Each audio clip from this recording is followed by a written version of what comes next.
Now, at the FIFA World Cup 2022, controversial Islamic preacher Zakir Naik has arrived in Qatar upon invitation. Zakir Naik has been banned in India for hate speech and was accused of money laundering. According to social media posts, he will deliver religious lectures throughout the competition. I'm crossing over to CNN News 18's Foreign Affairs correspondent Abhishek Jha to get us more details. Abhishek, it's interesting to note that this is taking place because India is going to be celebrating 50 years of diplomatic relations with Qatar next year. Why would Qatar make this move right now?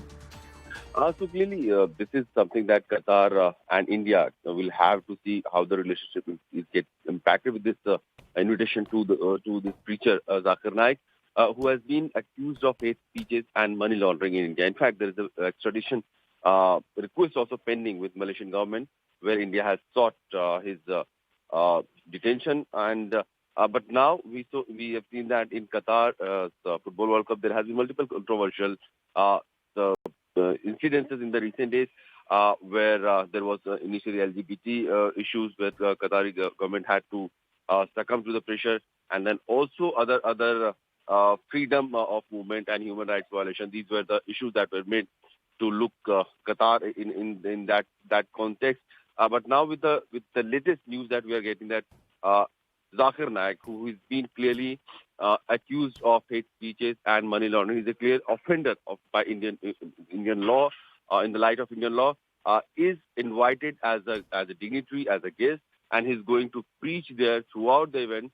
And this is not going to go down well with the Indian diplomacy, and we can assume that somehow it will be the Qatari government will have to answer this also. That why Zakir Naik, who is a clearly offender, has been invited as a dignitary at Qatar FIFA World Cup.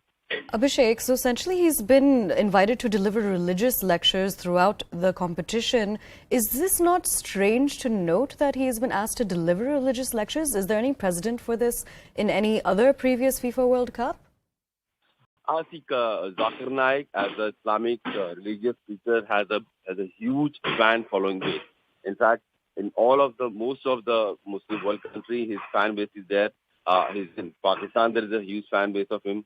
But since he's an offender in the eyes of Indian law, so in that context, he becomes a person of interest, or a person of concern for India.